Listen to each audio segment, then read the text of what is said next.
Our next speaker is photographer Lynsey Addario, and she was named one of the most influential photographers of the last 25 years. Lynsey has documented the human toll of war in places like Afghanistan, Darfur, and Somalia. And she's done that with beauty, dignity, and compassion. So please join me in welcoming Lynsey Addario.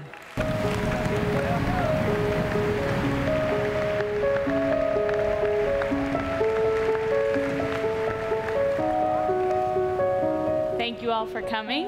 I will open with a short video.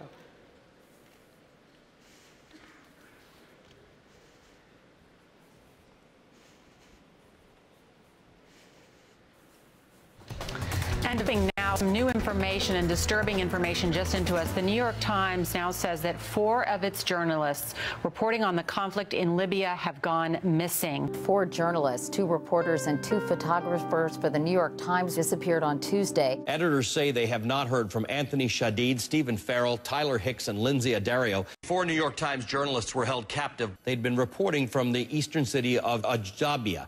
The Times executive editor says the paper has been in contact with the Libyan government, and they were assured that the 4 would be released promptly if they had been captured. Libyan authorities said the group was captured in eastern Libya last week by forces loyal to Colonel Gaddafi.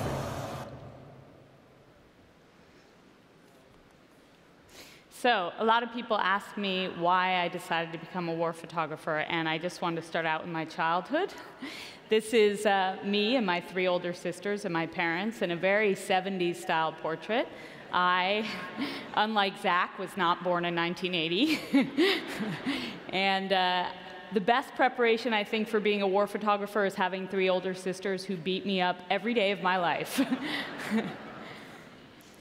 I started photographing when I was about 12 years old and never really took it seriously. It was always a hobby for me. And I studied international relations and Italian at the University of Wisconsin. After I graduated, I wanted to move overseas. I moved to Argentina and then moved back to New York and worked for the Associated Press in the 90s. In 2000, I moved to India, and I started photographing women's issues. And I had a roommate at the time who said, you know, you care about women's issues, you should go photograph women living under the Taliban. And I thought, wow, that's a pretty good idea. I never was sort of worried about the fact that the Taliban was one of the most brutal regimes in the world. I called my sister and borrowed money, and I called my mother and said, Mom, I'm going to Afghanistan tomorrow. And she said, okay, honey, have a good time. She had no idea. When I got there, I saw women on the streets begging. Women were not able to work under the Taliban. And I realized my gender was really an asset. I was able to get into people's homes and meet women at home and get into the hospitals. This is a women's hospital under the Taliban. There was no medicine. Most of the doctors had fled. And this is a woman in labor under the Taliban. This is what it looks like to look out from underneath a burqa. I've been working in Afghanistan now for 16 years, and I often have to put on a burqa if I'm covering a very dangerous story. After September 11th, I went back to cover the fall of the Taliban for the New York Times. There was no combat then, but I was able to see the first time they played music on the streets of Kabul and people coming out. All forms of entertainment were illegal under the Taliban. In 2003, we were gearing up for the war in Iraq, and I raised my hand and offered to go for the New York Times. There was a proxy war going on. The Kurdish Peshmerga were fighting with American Special Forces against Al-Ansar, which was allied to Al-Qaeda. The fall of Saddam Hussein happened about 6 weeks after I arrived, and there were these incredible scenes of euphoria. People were defacing pictures of Saddam. They were swimming in his palaces. These are all man-made lakes. Saddam had taken all the water from the people of Iraq and made man-made lakes. So for revenge, they went and swam in his palaces. The horrors of the war became unveiled. These are mass graves. Every one of these white sheets is the body of a Shiite who was killed under Saddam Hussein. And there was looting and fires going on around the country. People started becoming very frustrated because there was no water, no electricity, no plan for the aftermath of Saddam Hussein. And the insurgency quickly began. I started embedding with the US military for the first time and going into the heart of the Sunni Triangle in the middle of the night with the troops, rounding up suspicious men as they put bags over their heads and brought them into captivity.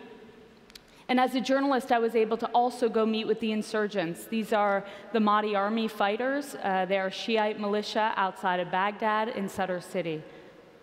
In 2004, I got a call from Life magazine, and they said, we have an incredible assignment. It's for you to go photograph the injured coming out of the Battle of Fallujah. It was one of the biggest battles of our generation. I was skeptical. I had never seen wounded soldiers to that point, and I had been photographing war for 3 years.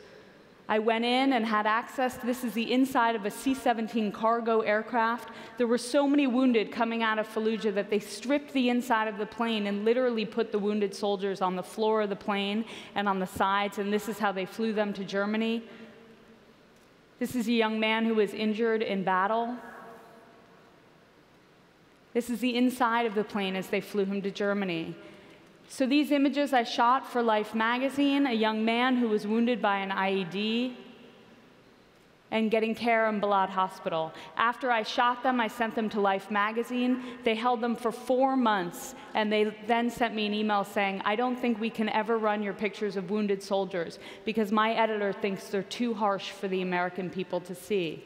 Of course, for me, I was furious and said, how dare you make that decision on behalf of the American people, and how dare you send me to war if you don't have the guts to publish my images?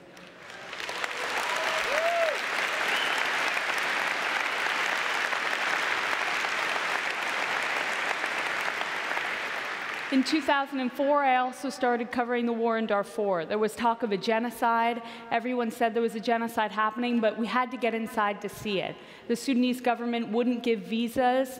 They didn't want the world to see what was happening, so we snuck in through neighboring Chad, made arrangements with rebels, and walked a few miles across the desert into Darfur. These are the rebels who took us around. And we traveled around the desert, saw burnt-out villages, villages that had been bombed by the Sudanese government, and people hiding in the bushes. These are people who had fled their villages and were trying to make their way to Chad. There were skeletons across the desert of people who had been killed either in the bombing or in the subsequent attacks, and people were dying from measles and malaria. I covered Darfur for 6 straight years. Sometimes I snuck in, sometimes I actually got a visa. This is a village after it had been bombed by the Sudanese government. This picture appeared on the front page of the New York Times, and the Sudanese government has to answer for pictures like this. These are people who were displaced from that village. I spent time with the rebels at their training camps. And in 2006, I was working with Lydia Polgreen for the New York Times, and we'd heard that there was a massacre of Sudanese government soldiers. President Bashir said, absolutely not, it did not happen. And we went to the border, we were in Chad, we went to the border and begged a truckload of rebels to take us across. They said, look, it's really dangerous, there are aircraft flying overhead. And we said, look, we need to go in to see what happened. As we drove across the desert, there were bodies everywhere, and this picture again was on the front page of the New York Times, and it is proof. This is the power of photography and the power of being there to document what's happening. In 2007,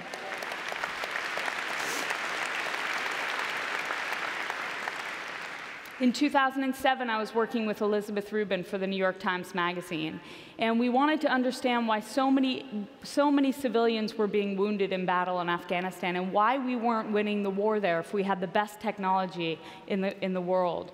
We went and we said we'd like to go to the Korangal Valley. That was one of the most dangerous places in the country at the time.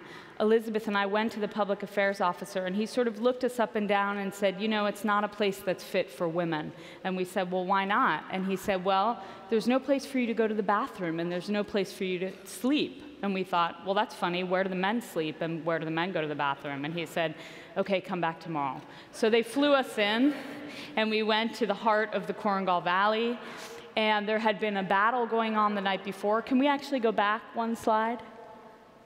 Is that possible? Did I ask the impossible? OK, we can leave it. Oh, there it is. So what you're looking at is highly classified. I can show it now because there are no troops in this part of the country anymore. These are screens from drone feeds, heat sensor feeds. There are troops in contact. They were locked down in battle for hours, and the commanders are deciding whether to drop a bomb. We were able to see this as journalists, but I had to show all my pictures to military intelligence before being able to leave the base with them. This is the first and only time in my profession I've ever done that, because this room was so classified. They made a decision to drop a bomb on the area, knowing that there were civilians, but it was the only way to get the troops out. We flew into that area the next morning, and this young boy was brought in, and his family said he was injured in the bombing the night before.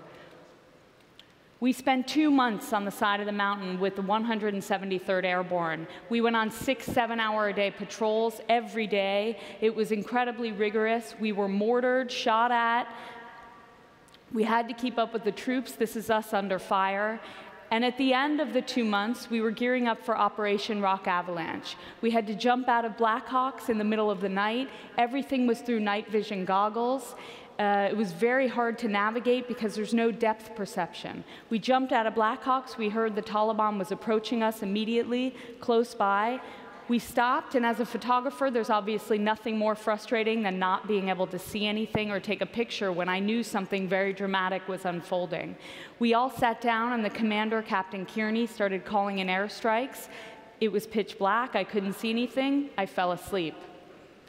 I was sleeping on the side of the mountain, and I heard, "Addario, wake up, we're sparkling." I put on my night vision, I put my camera up to the night vision, and this is what I saw. And what you're looking at is a JTAC, and his job is to literally walk an aircraft onto a target, and so the AC-130 can drop a bomb onto that target. It's visible only through night vision. I took a picture and fell back asleep.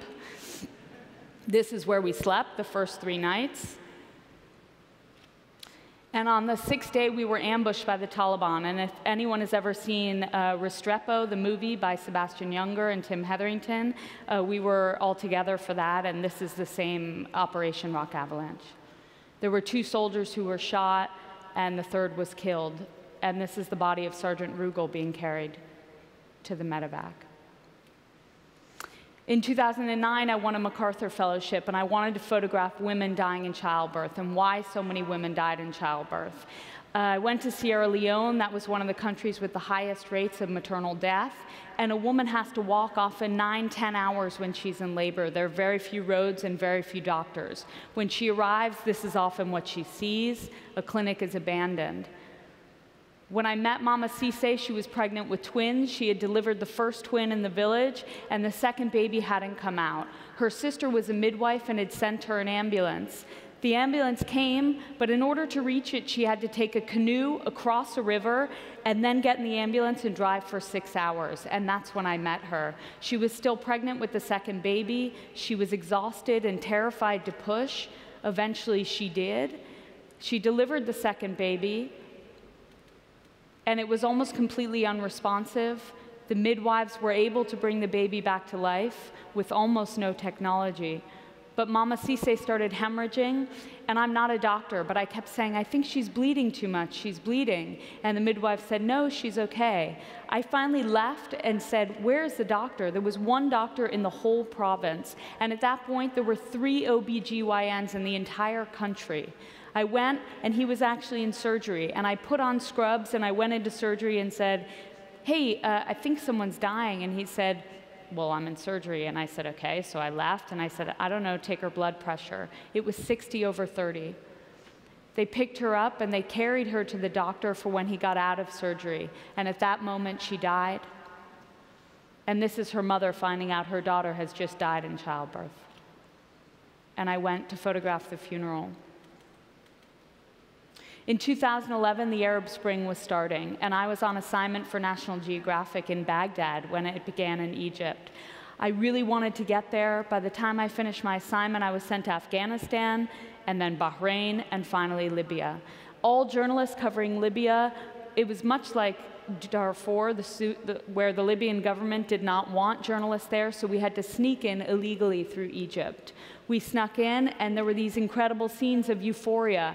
People were building a popular uprising. There was a call to arms. Doctors, engineers, teachers went to go fight against the Libyan government and the soldiers, and we moved forward with them on the front line. Journalists often had more fighting experience than they did.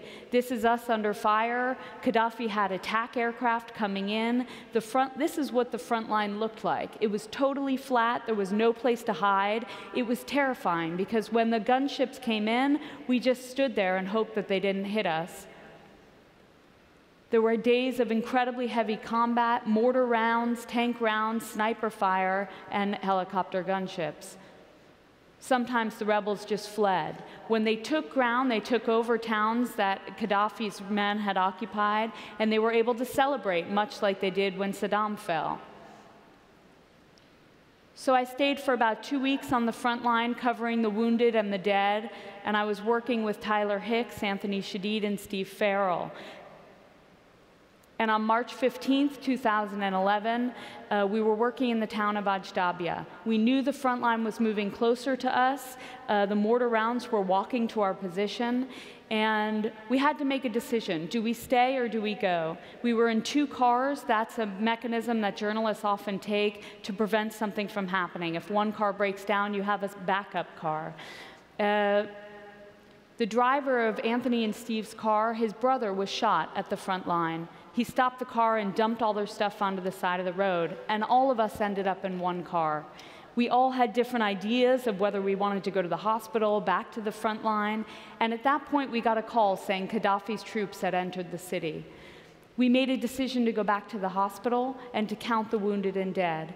At that point, we then decided to go back to the front line and cover the fighting again. We got a second call saying Gaddafi's troops were in the city and there were snipers. And finally, we decided to flee back toward Benghazi, back toward the east of the country. As we were fleeing, we saw soldiers on the horizon. They were Gaddafi's men. Everyone started screaming something different. Keep going, don't stop, stop the car, say we're journalists. Our driver panicked. He jumped out of the car and he said, Sahafa, journalists. And at that moment, Gaddafi's troops ripped us out of the car. I, as the only woman, am often sort of left sitting in the car. I was kidnapped in Iraq, and they took all the men out and left me there. I was sitting in the back seat watching my colleagues through the window, and at that point, the rebels that we had been covering had opened fire on our position, and we were caught in sort of a wall of bullets. The car we were in was not armored. I knew I had to get out because I would die if I stayed in the car. I was so scared that I literally picked up my own legs and said, get out of the car, and I was speaking to myself out loud. I jumped out, and Gaddafi's guys were on me immediately. They were pulling at my cameras, and very stupidly, I was sort of pulling back, saying, no, I need my cameras, and there were bullets everywhere. So I hope Nikon is happy about that. And eventually, I made a run for it. We saw, this is the exact location we were kidnapped. We saw this checkpoint in the distance, and we knew it would provide cover. We all made it behind this building, and we never saw our driver again.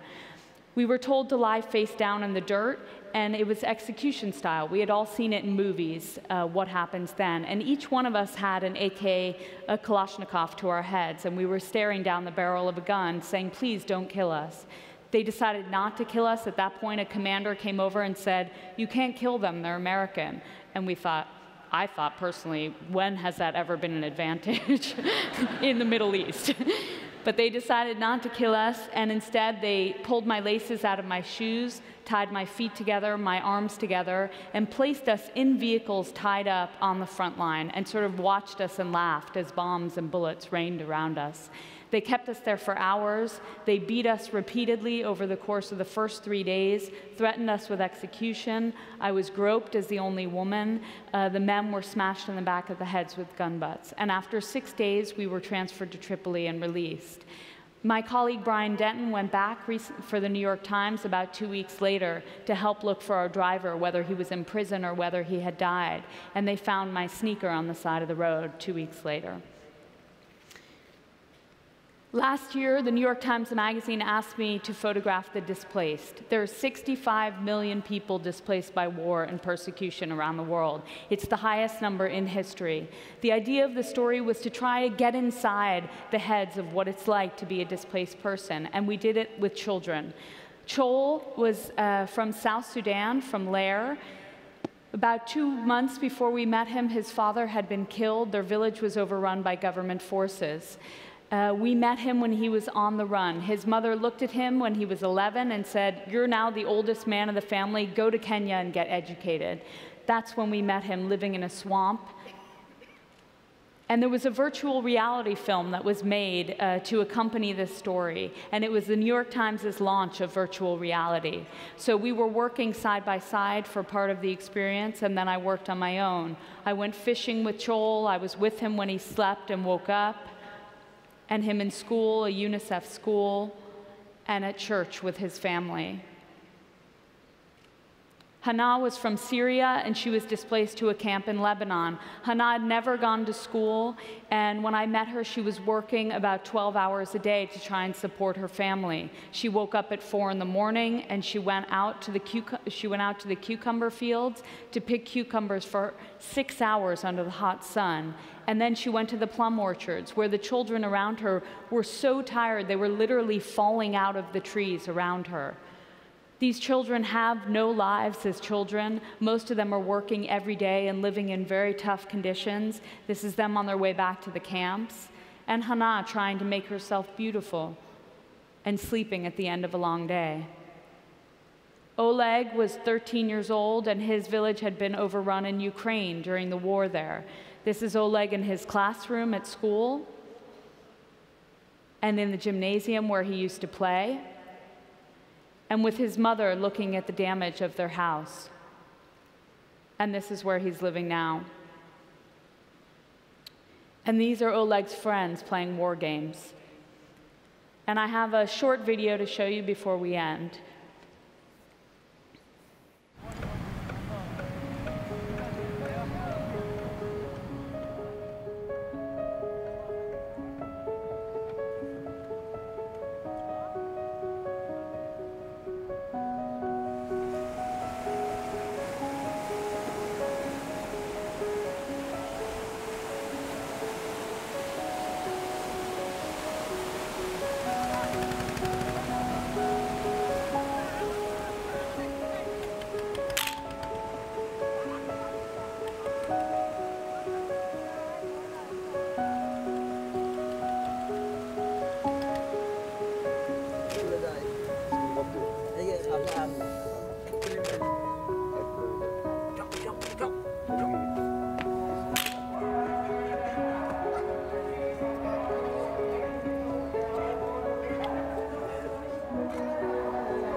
Is he angry about their situation here, being in this place where they can't leave, the situation for Rohingya? How does he feel?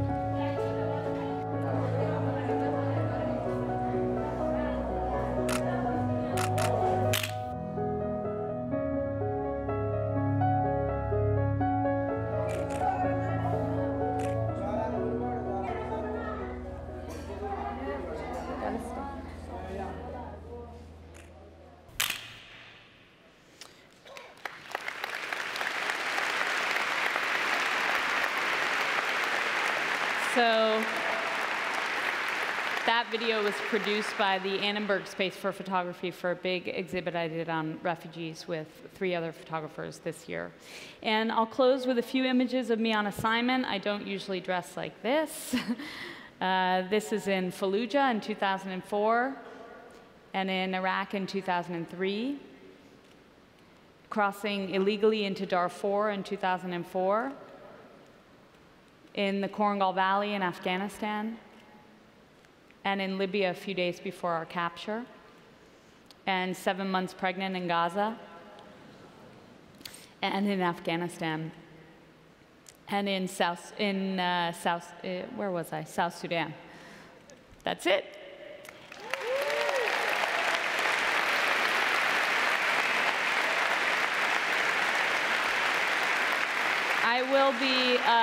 I'll be signing books after the talk.